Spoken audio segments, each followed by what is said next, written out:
Hello again, I'm Beatrice Daily. Welcome back to my studio.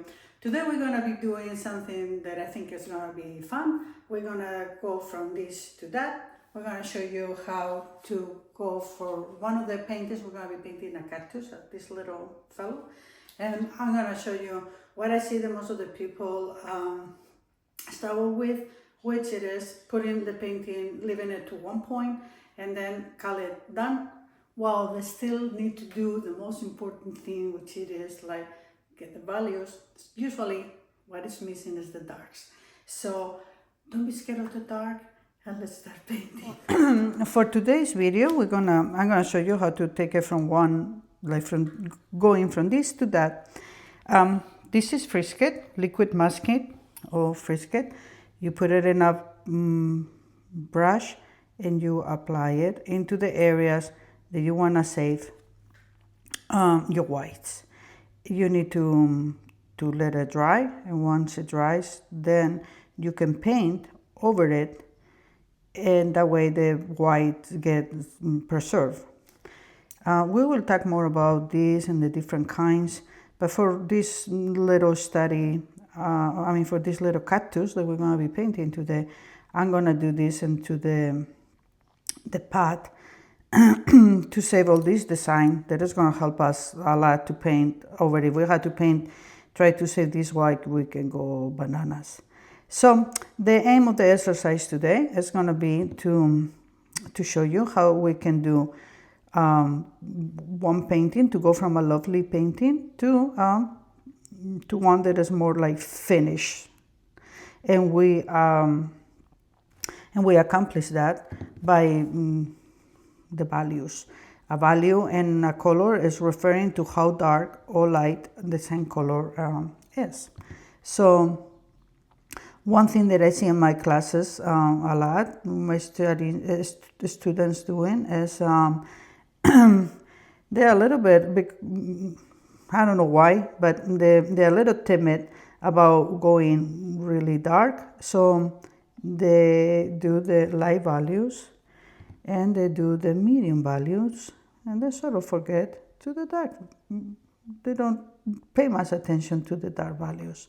So I thought that it will be fun to see today how one painting, the same painting, will look if we leave it in the medium values, and how we'll go if we go one more step. For that, now I need to let this dry, but in order for that to happen, I'm gonna be doing two paintings.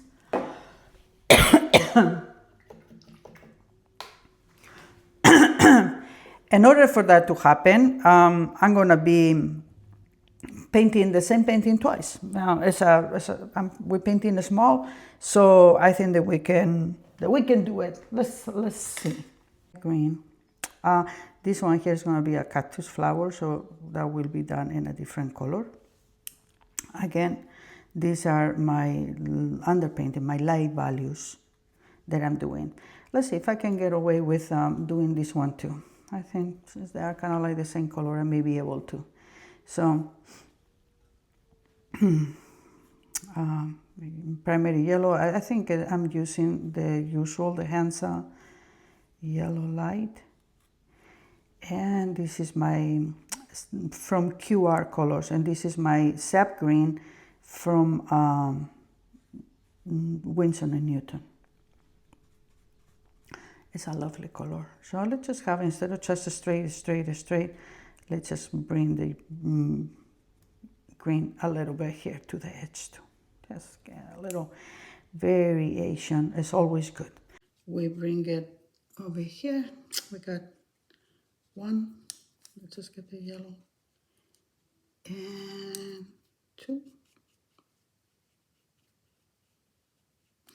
and let's get yellow under here, and then the last one of our cactus leaves, I guess. Okay, while this dries, pinky color, and we're gonna apply the underpainting on what is gonna be our, maybe that's a little too strong for underpainting. The flowers of the cactus. So Here is one, and we have two more. Well, these ones here have like a different shape. And now let's see if my frisket is dry, which it is. And what we're gonna do for this one, we're gonna be using a color, the neutral tint. Let me show you on a scrap paper how this color looks. It's a lovely color. I use it sometimes to dark other colors, but by itself it's a pretty neutral, kind of with a hint of purple on it. So very lovely. Let's just use it for our pack. Here in the center, a little bit of wet, like if we were gonna do wet on wet, and then just go with our color. And whatever the color will touch the wet, it will get lighter. And whatever is not, like for example here, my brush is carrying a lot of water, but it will be slightly darker. So that's a good thing. Okay, let's get the dark over here, and now because we have our frisket and our frisket is dry, we can go ahead and paint over it. One thing when you are using frisket is sometimes you get white spots. It's kind of like the frisket is repelling the paint. So what you have to do is like go over a couple times and make sure with the tip of your brush that you bring the paint out there, especially when you have a lot of frisket in a small area like this is the case. We're still very flat, so let's just get a little bit darker color right here and a little bit darker color over here.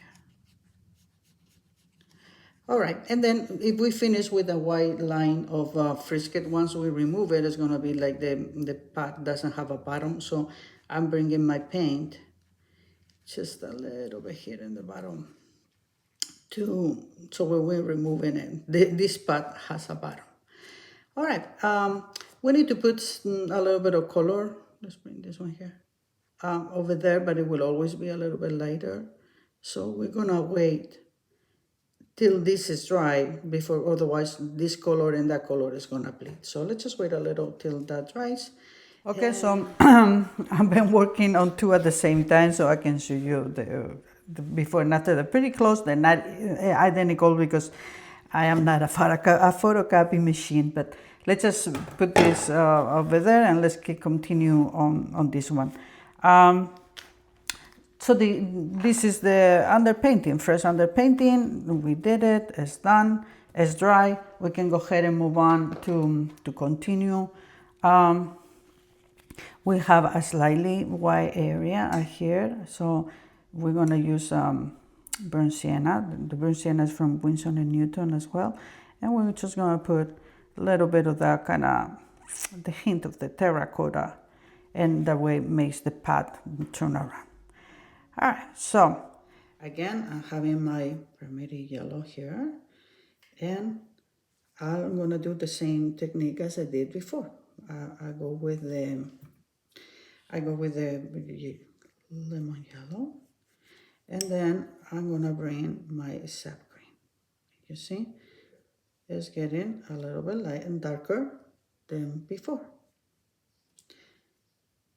By the fact that two layers of the same color are now on the paper. Okay, keep bringing my sap green, going with the lemon, with the yellow sap.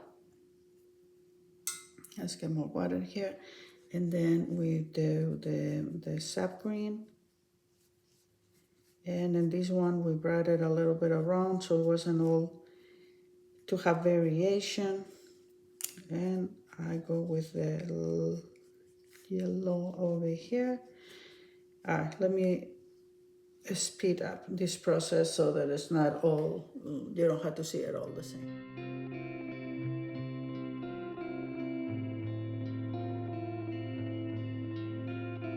Cactuses are in the same stage.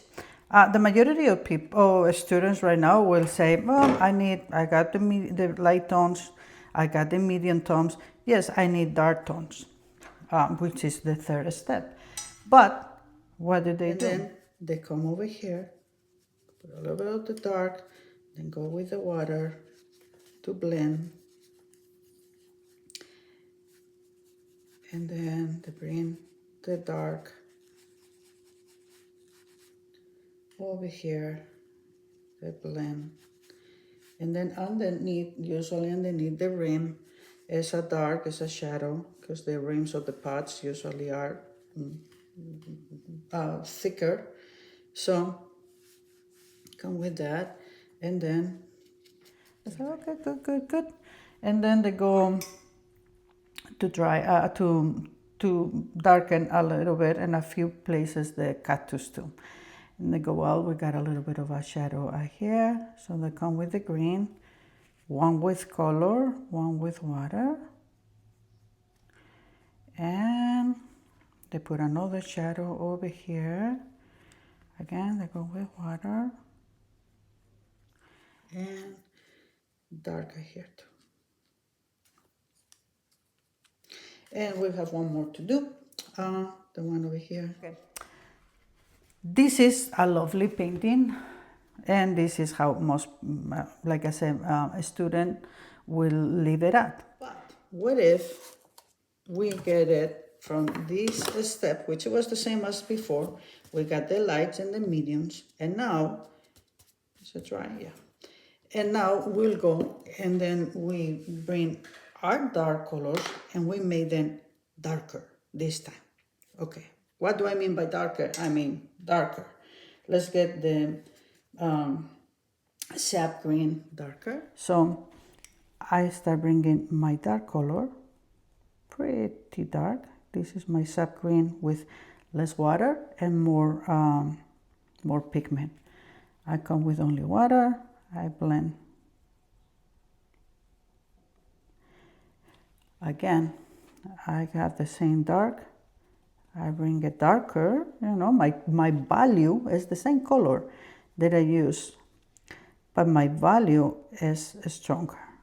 So I bring it here, and then water, and let's just cover half of it,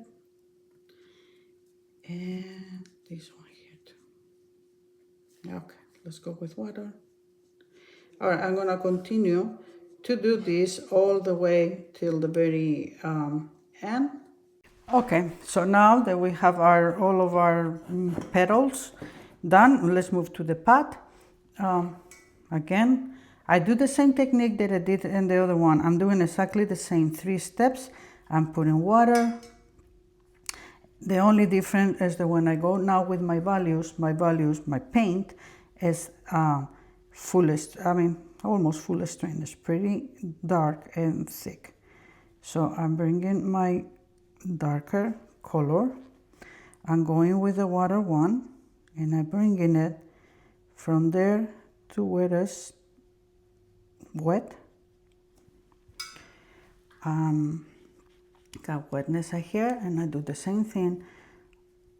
Go with the paint, the brush where I have all the thick paint. Reload, go thicker, and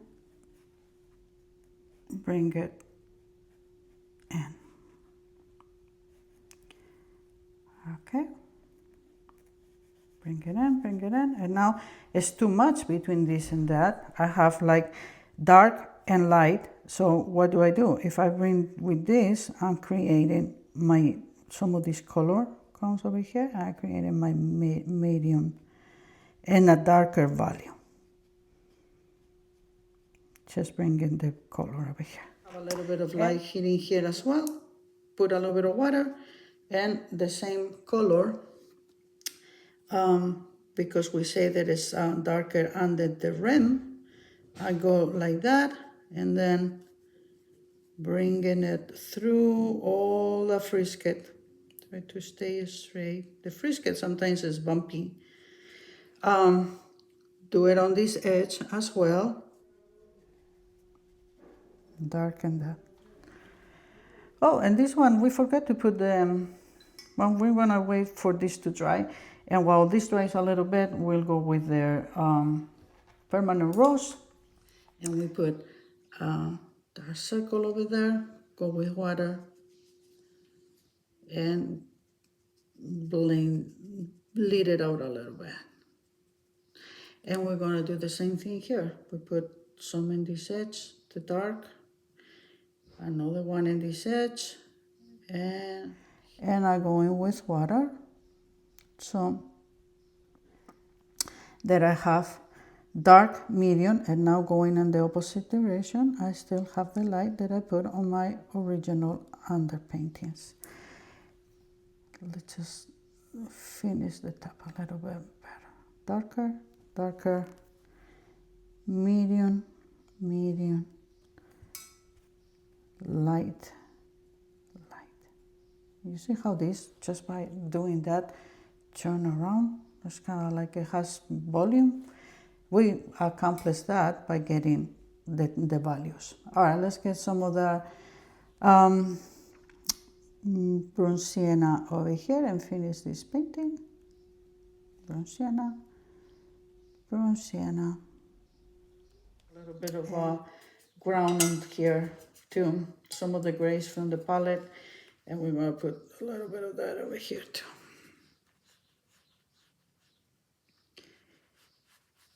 Some of that, and just water, water, water. All right, now what I'm gonna do is I'm gonna wait for this to dry, and then we're gonna remove all the frisket. Actually, I think that maybe the frisket is, it should be in my, in that other one, it should be dry. I think it is dry. Let's just see, you can just use, in a small area like this, you can just use your finger. If you have, if you were having a bigger area, there's little squares where you can use to remove it. But see, I'm taking this out, and now I have the design of the pot. This is this little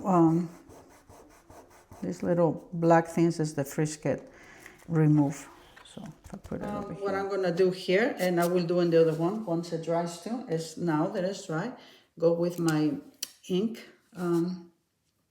pen, and I can put a few little cactus, whatever they have, but it's gonna make it look more like a cactus.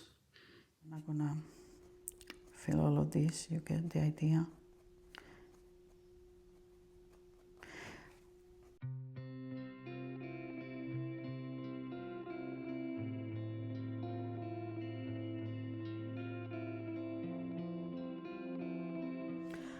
As you can see, when you see it side by side, one painting is you see it by itself, it's a lovely painting. But when you get the full range of values, this painting went from okay to wow. A trick is to turn your regular picture into a black and white one, and it makes it easier to see the range. So as you can see with them side by side, we did the same steps with the same colors. 3 layers in each one, same colors. The only difference was how much darker we went with the last one. So if you want to go from this to this, just get your values darker. So as you can see, having a painting from our okay painting where it goes to the next level, like a great painting, it's just a little bit of darks. So don't be scared of your darks. The dark colors are your friends. Practice with them, get them to the next level. When you think it's dark enough, remember watercolor lights are lighter, so go slightly more, and then you will get a good painting.